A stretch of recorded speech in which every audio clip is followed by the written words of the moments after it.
Voilà, donc je suis Sylvain Brice, en effet, et je suis à la tête de l'unité biodiversité et épidémiologie des bactéries pathogènes qui héberge le Centre national de référence de la coqueluche et autres bordételloses depuis un peu moins de 2 ans maintenant.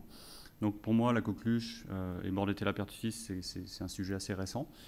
Et on a mis l'accent dans un premier temps sur les applications du séquençage à haut débit, sur toutes les questions qu'on se pose sur la transmission de la coqueluche. Car j'ai été frappé en arrivant au CNR en fait, du manque de connaissances à peu près totales de la circulation des souches, en particulier à l'échelle internationale. Personne n'est capable de comparer les souches. Donc on ne sait pas si on a les mêmes populations de Bordetella dans les différents pays. Et surtout, on ne sait pas comment elles évoluent et comment elles sont transmises et à quelle vitesse elles se diffusent. Donc en fait, les choses dont je vais vous parler aujourd'hui sont plutôt des choses un peu applicatives, des approches plus fondamentales qu'on a au labo sur les liens entre la diversité génotypique et la diversité phénotypique, et en particulier des formes cliniques, par exemple, dont a parlé Julie.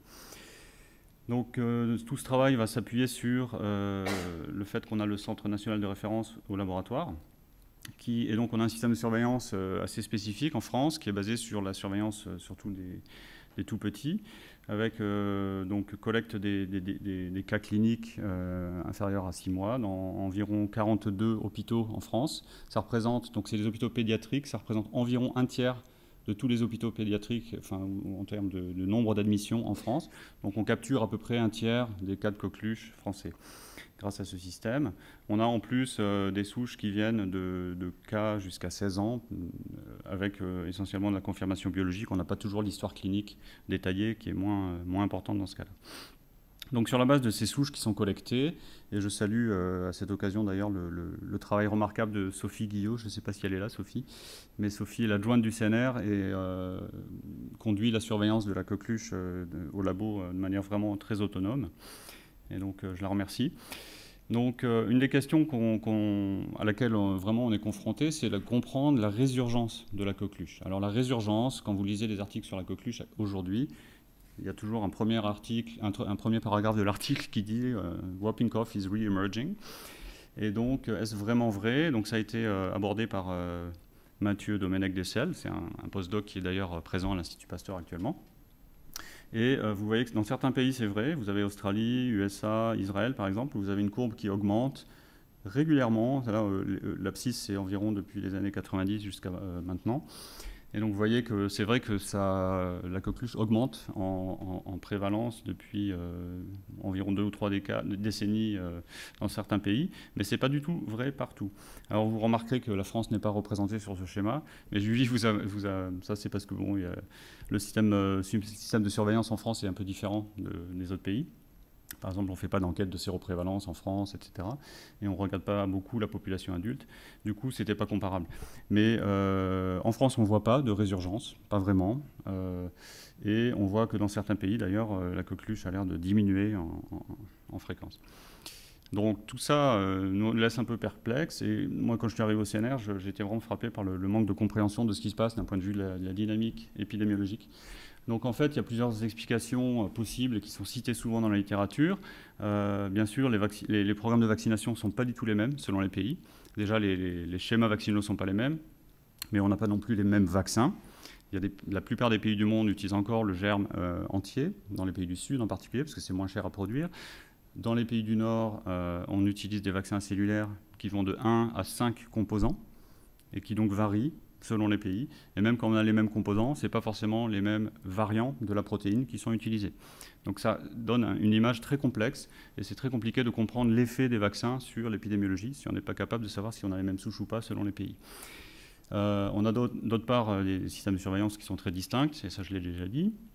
Et puis il y a tout un tas de facteurs possibles sur l'observation d'une résurgence et de sa véracité, donc les diagnostics qui se sont améliorés avec les PCR en temps réel, une vaccination dont la couverture varie selon les pays. Il y a tout la problématique du portage asymptomatique qui semble, disons maintenant, être largement accepté. En fait, ce qui se passe, c'est que la population de Bordetella pertussis persiste dans la population, même s'il n'y a pas de cas.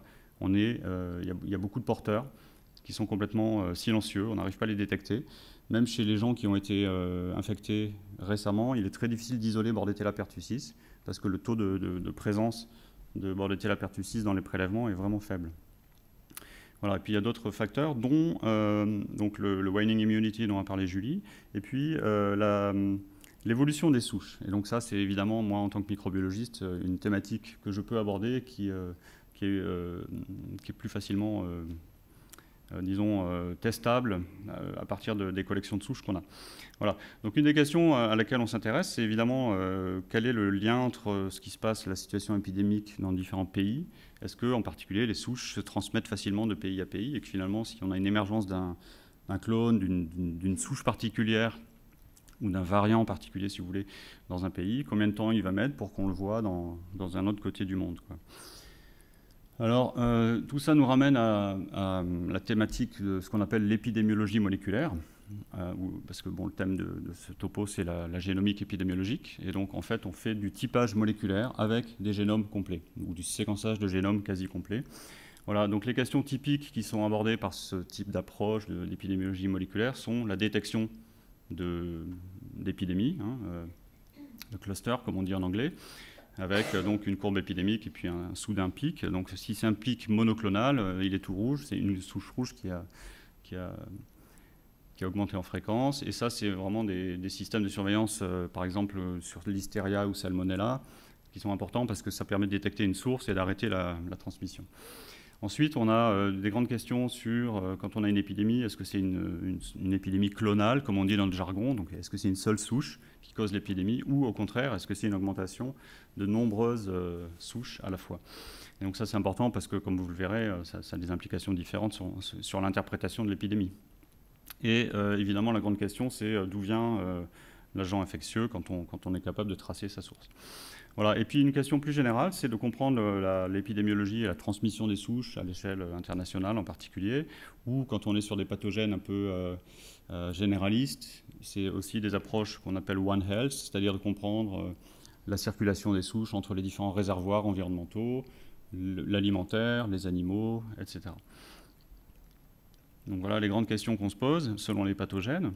Et donc en termes de méthodologie de typage, alors cette diapo est très complexe. En gros, on a deux familles de méthodes de typage. Il y a des familles qu'on appelle les empreintes génétiques, ou fingerprinting en anglais. C'est donc des profils de bandes.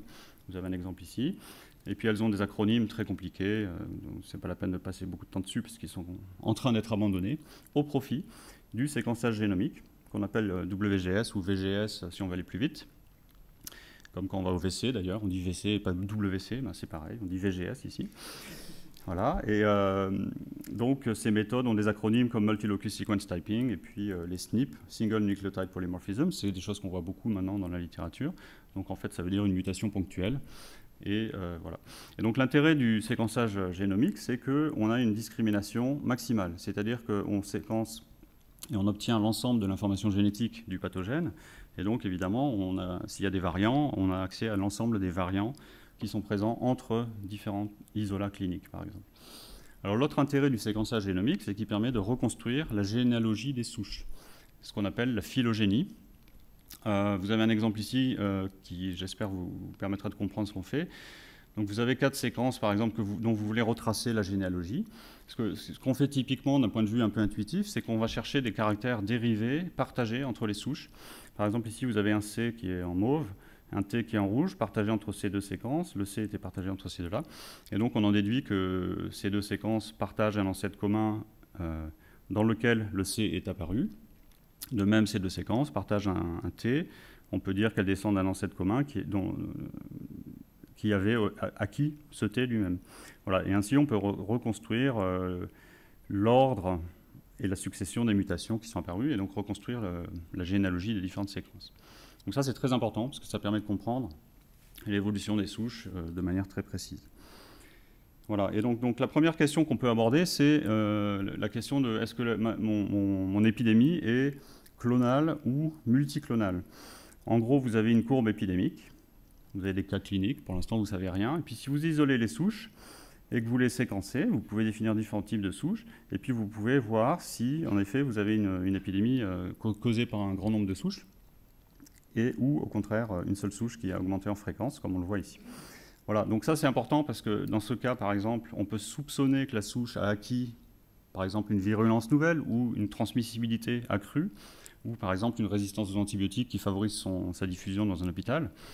Alors que dans un cas comme ceci, on se dit, tiens, il se passe quelque chose au niveau de la population, peut-être que la population, c'est l'immunité qui est en train de baisser et qui favorise un grand nombre de souches, quel que soit le fond génétique de la souche. Donc vous voyez qu'on n'a pas du tout les mêmes hypothèses en fonction de ce qu'on trouvera. Alors qu'en est-il pour la coqueluche ? On a regardé avec Valérie Boucher un certain nombre de souches, on a séquencé environ 700 souches au laboratoire et on a comparé ça à des souches dont les génomes sont publiquement accessibles dans les bases, et qui correspondaient à des différentes épidémies qui ont été décrites, en particulier une grosse épidémie qui a eu lieu en Angleterre en 2012, et des épidémies qui ont eu lieu en Californie et dans d'autres endroits des États-Unis. Voilà. Et alors, l'arbre est un peu complexe. D'abord, il est circulaire ici, mais il faut imaginer que c'est le même type d'arbre que tout à l'heure, sauf qu'on l'a enroulé pour voir plus de souches sans avoir une diapo qui fait 10 mètres. Et donc, ce que vous voyez ici, c'est l'ancêtre qui est là, et vous avez une succession de branchements. Il faut imaginer que si vous redressez la chose, vous la déroulez, vous la rendrez verticale. Hein. Et donc, par exemple, ces deux souches ici partagent un ancêtre commun très proche, etc. Voilà. Et donc, ce qu'on voit sur ce que cherche à montrer cette diapo, c'est que, par exemple, si vous regardez les souches qui viennent d'une épidémie en Angleterre en 2012, elles sont en vert, et vous voyez qu'il y en a partout dans l'arbre. En fait, donc c'est une épidémie typiquement multiclonale. Vous avez une augmentation de plein de lignées clonales différentes lors de l'épidémie de 2012 dans la population en Angleterre. Et c'est vrai pour toutes les épidémies à pertussis. Donc en fait, si vous regardez bien le graphe, donc en fait, on n'a pas du tout des épidémies monoclonales comme c'est typiquement observé chez plein de pathogènes différents comme l'hystéria par exemple ou salmonella. Ici, on a vraiment des phénomènes de population et non pas des souches qui émergent soudainement, quoi. Donc ça, c'est évidemment très important pour comprendre les facteurs qui causent ces résurgences. Alors la deuxième grande question qu'on aborde, c'est la question de la comparaison des souches à l'échelle internationale. Et ça, c'est un de mes grands dadas, c'est de pouvoir standardiser le génotypage basé sur les génomes à l'échelle internationale.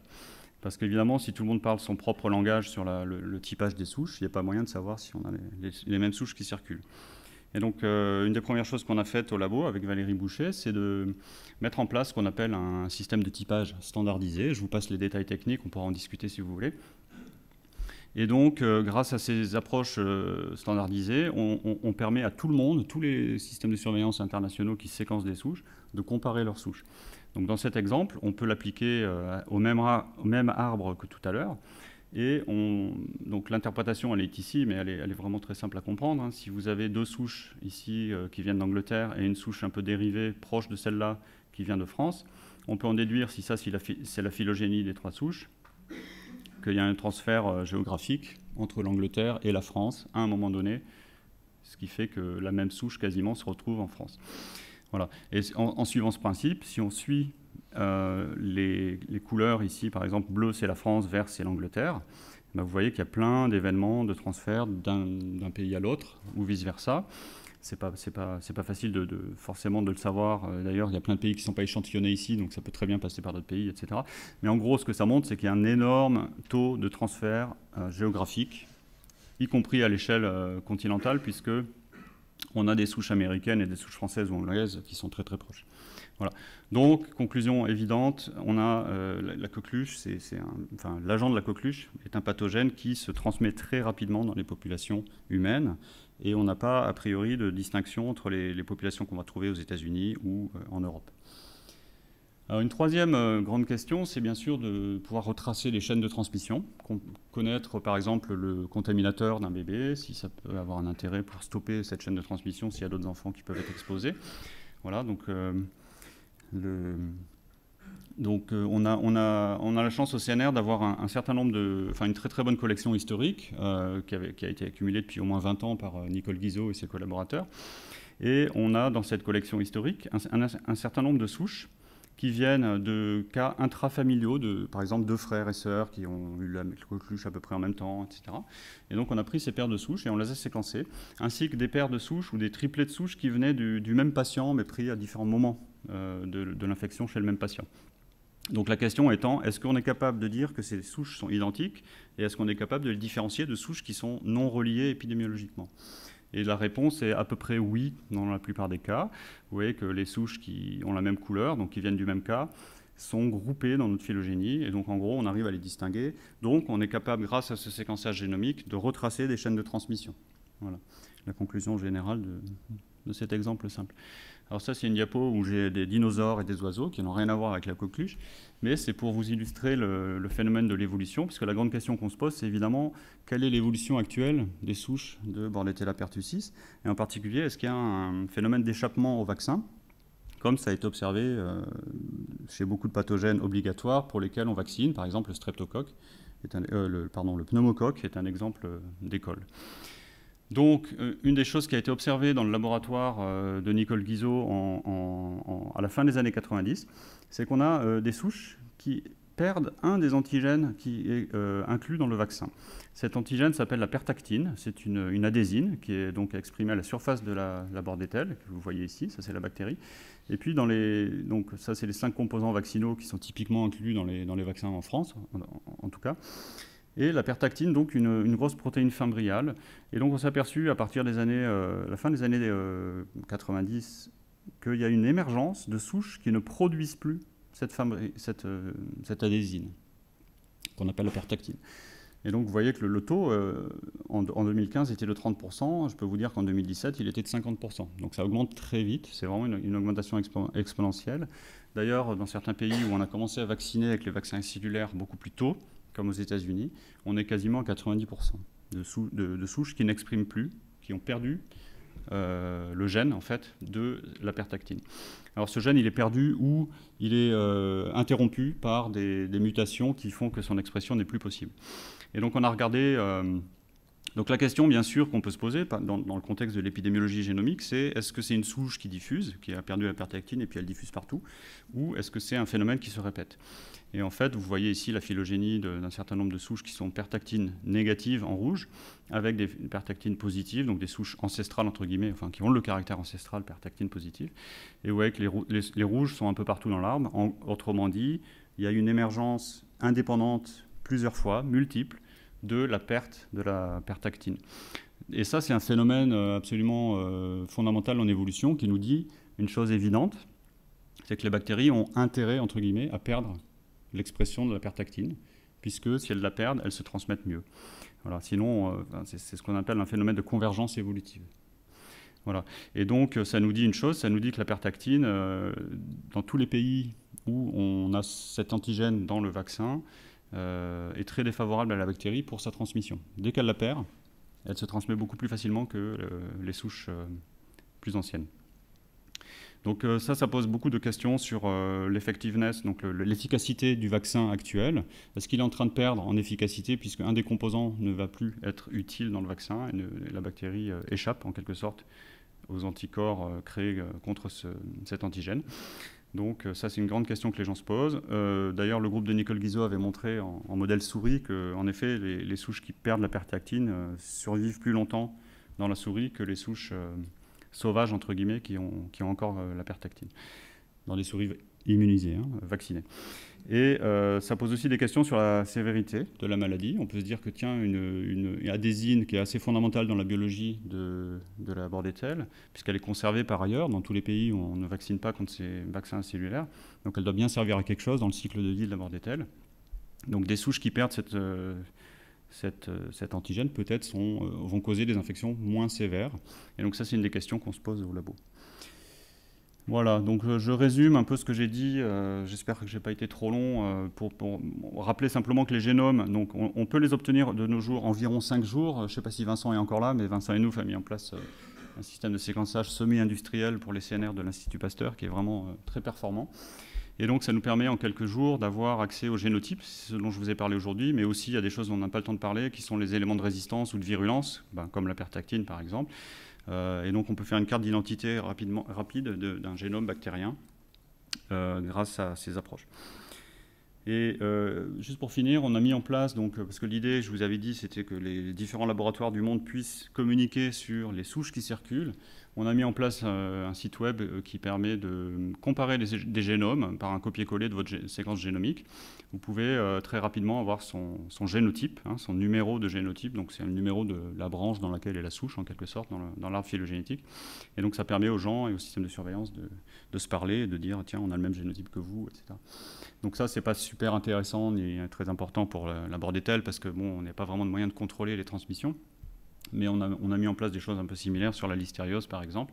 Et là, en effet, on détecte des cas de transmission internationaux qui peuvent être arrêtés par l'identification de la source alimentaire, par exemple. Voilà, donc tout ça pour vous conclure sur une diapo, pour résumer et dire qu'en fait, donc on est en train de centraliser, disons, les connaissances sur le génotype des souches grâce à des serveurs à l'Institut Pasteur et donner accès à ces connaissances sur la nomenclature des souches et sur leurs caractéristiques génotypiques aux différents laboratoires qui séquencent des souches. D'ailleurs, l'intérêt de ces systèmes de serveurs de nomenclature, c'est que les gens peuvent garder totalement confidentiellement les données cliniques sur les souches et enfin comprendre s'ils ont les mêmes souches en récupérant en fait les nomenclatures en local chez eux. Par exemple, le CDC américain utilise la nomenclature Listeria en local. Ils n'ont pas besoin de soumettre leur génome sur le serveur de l'Institut Pasteur. Et donc, ils peuvent garder confidentiellement leur séquence génomique, tout en partageant avec nous les numéros de génotype qui circulent. Voilà, la diapo que vous avez déjà vue, mais qui est la plus importante, c'est la diapo, donc c'est pour ça qu'on l'a mise 2 fois, de remerciements, qui montre l'équipe. Donc, un remerciement particulier à Nicole, hein, dont j'ai hérité une équipe vraiment très performante, avec le fait que Julie nous a rejoint aussi pour renforcer les aspects cliniques, comme vous l'avez vu, donc c'est vraiment très précieux. Et on a aussi l'aide du Hub, C3BI Hub bioinformatique, avec Alexis Crisciolo et Julien Guglielmini, pour tout ce qui est analyse bioinformatique. Voilà, je vous remercie pour votre attention.